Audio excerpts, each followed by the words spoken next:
Muito bem, voltamos ao vivo direto de Brasília. O nosso convidado hoje do Tribuna Independente é o ministro Moreira Franco, da Secretaria de Assuntos Estratégicos da Presidência. O senhor estava com o Nelson Jobim, tinha acabado de buscá-lo no aeroporto e vocês estavam muito bem. Em algum momento vocês divergiram sobre algum assunto que eu não lembro qual.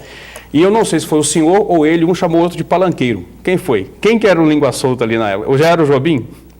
Olha, isso foi em função de veja só como é que é.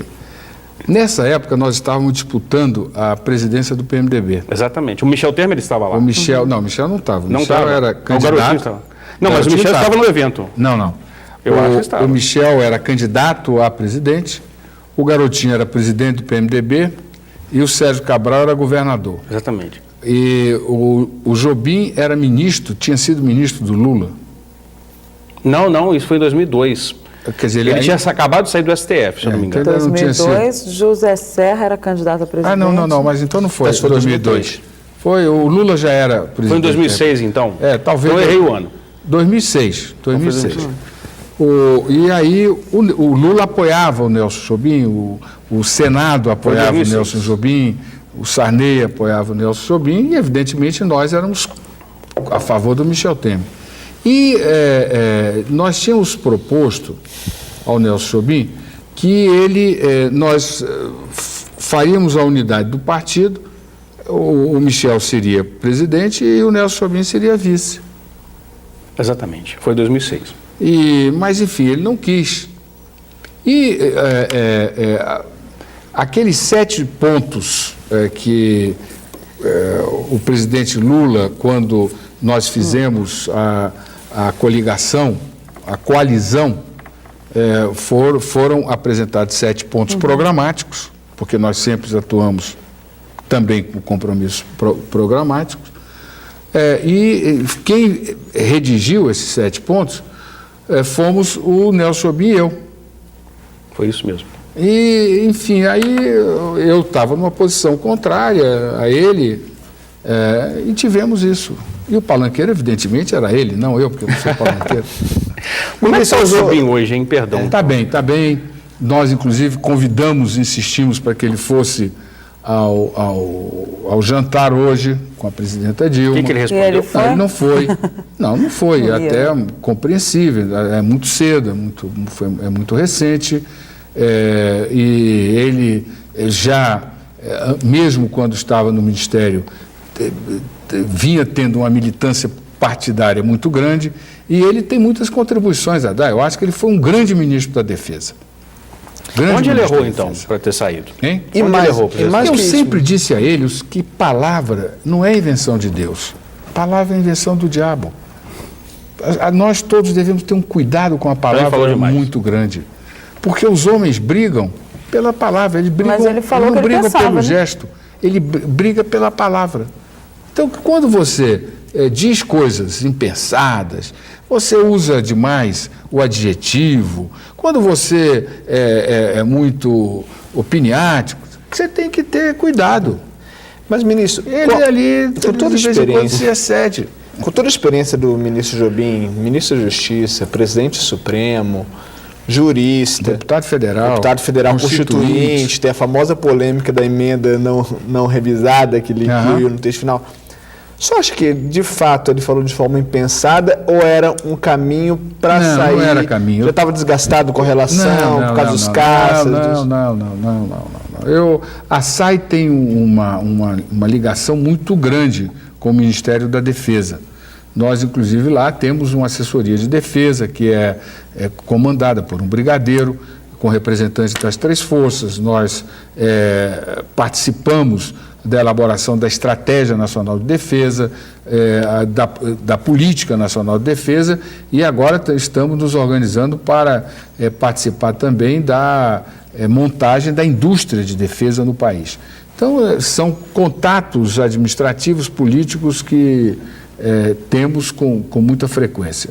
Por determinação da presidenta Dilma, o vice-presidente Michel Temer estava coordenando um grupo de fronteiras que participa da defesa, a SAI participa, o Ministério da Justiça participa, o Ministério do Meio Ambiente, E estávamos, inclusive, em uma visita quando ele foi demitido, uma visita exatamente desse grupo de fronteira. E ele, esses episódios, ele estava muito bem, estava gostando, inclusive bem entrosado do ponto de vista partidário. Mas ele deu entrevistas em momentos diferentes.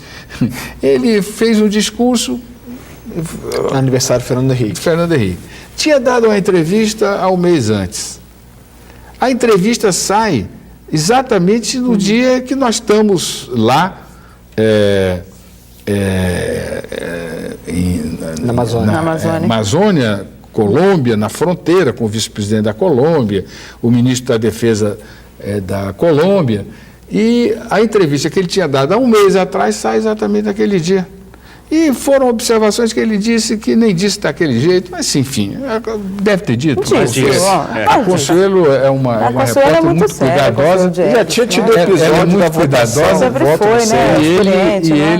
E ele diz as coisas. Como disse, eu votei no Serra, para que dizer, o voto é secreto. E o senhor votou no Serra? Não, votei na Dilma e no Michel Temer. Votei na Dilma. Ele não, ele inclusive, na época da eleição, ele disse, não só para nós, que pedimos para ele fazer uma gravação para o Michel Temer. Ele disse, olha, eu não vou fazer essa gravação, porque eu sou muito amigo do Jobim. Do Serra. Do Serra. Agora, que é amigo do Jobim. Aí ele no Palácio ele disse a mesma coisa, e o Lula disse, não, então deixa, ele é amigo dele, coisa e tal. Não entendo porquê, mas ele é amigo. Porquê, mas ele é amigo, coisa e tal, ninguém cobra. Mas ele também ficar dizendo o tempo todo isso, precisa, é temperamento. Eu queria entrar um pouquinho nas propostas da sua área, que o senhor anda fazendo. Eu sei que o senhor está fazendo um programa, um programa para a classe média. E aqui no Twitter, Fernando Câmara, do Rio de Janeiro, pergunta quais as ações do seu ministério para uso de inteligência e recursos na área de exploração e produção de petróleo. Olha, nós temos, a SAI, ela tem como missão formular políticas públicas para o governo federal e, em consequência, para os governos estaduais e municipais. Essa formulação, ela pode ser por iniciativa da própria SAI ou por demanda dos ministérios. Então, nós temos lá uma Secretaria de Assuntos Sociais, Econômicos e de Defesa. E nós estamos muito preocupados em ter, cada uma delas, um plano de trabalho para que possa ter foco, porque a pior coisa que tem quando você está no executivo é não ter foco. Para ter foco, porque o foco permite que você defina metas e métrica, para você saber o que você está fazendo e avaliar o que você está fazendo. Isso, e eu vou fazer um pequeno parêntese, um objetivo que temos para o ano que vem é fazer um grande esforço de criar uma metodologia de avaliação das políticas públicas no Brasil que nós não temos. Nós não temos hoje no Brasil, no governo federal, uma metodologia de avaliação e um órgão que faça avaliação da política, não a avaliação como o Tribunal de Contas faz, que é uma avaliação financeira, é uma avaliação dos resultados da política. E do desempenho dos servidores? Precisa? Precisa, mas o mais importante para você chegar ao desempenho, você primeiro tem que avaliar os resultados da política. Quais os resultados? Qual o custo-benefício? E outra coisa também que nós queremos introduzir nesse sistema de avaliação é que nós ficamos muito tempo só vendo os resultados pragmáticos, os números. Nós precisamos saber quais os valores, que tipo de homem, que tipo de sociedade nós estamos querendo construir. Nós temos certezas com esse estudo da nova classe média que valores como a democratização das oportunidades, é preciso dar oportunidades a todos. Mas, ao mesmo tempo que você precisa dar oportunidades a todos, é necessário que nós introduzamos o princípio, o valor da meritocracia. Porque a nova classe média, por exemplo, ela não tem pai rico. Ela não tem pai jornalista, advogado, diplomata, político, que possa, tá entendendo, levar o filho. Ali é o mérito, é o esforço, é o trabalho, é a dedicação. Então nós precisamos ter uma sociedade em que, ao mesmo tempo que as oportunidades são democratizadas, você tenha mérito. O mérito como referência. Você precisa não só democratizar as oportunidades, como também você precisa dar diversidade às oportunididades. Porque só rico tem isso. E, finalmente, você precisa de uma sociedade que tenha compromissos com valores de respeito à cidadania, à liberdade e à diversidade. Muito bem. Quando se vai fazer nesse sistema de avaliação, nós queremos introduzir também uma avaliação sobre valores. Voltando ao nosso programa na área social, nós definimos 5 pontos, que nós consideramos pontos estratégicos. E estratégia para nós, o ponto estratégico é aquele que tem que ser perseguido para permitir que se construa a sociedade que se quer, mas ele tem que ser trazido para o presente. O longo prazo só se realiza quando você traz para o hoje. E nós temos 5. Primeiro, a nova classe média. Segundo, a erradicação da pobreza absoluta.